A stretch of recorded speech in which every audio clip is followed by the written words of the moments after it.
මිනිස්සු තමන්ට කෙටි කාලයකට ලැබුණු ගෙවල් දොරවල් ඉඩම් කඩම් වලට අනවශ්‍ය ලෙස බැඳිලා මරණින් මතුත් ඒ ගෙවල් වලම අහුමුළු වල ඒ ඉඩම් වලම පෙරේතය වෙලා ඉපදිලා දුක් විඳිනවා.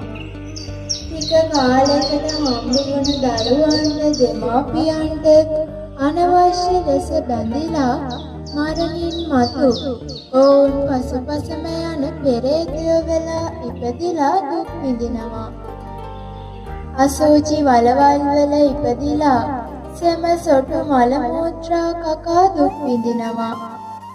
මිනිස් ලොව සිටියදී බොරු කේලම් හිස් වචන පරුස වචන කියලා සිල්වත් ගුණවත් සංඝයා සමග ගැටිලා වැරදි කාම සේවනයේ හැසිරිලා මද්ද්‍රව්‍ය පාවිච්චි කරලා ඒවායේ විපාක හැටියට මරණින් මතු දුක් සහගත නිරයෙහි ඉපදිලා කල්ප දසදහස් ගණන් අනන්ත අප්‍රමාණ දුක් විඳිනවා.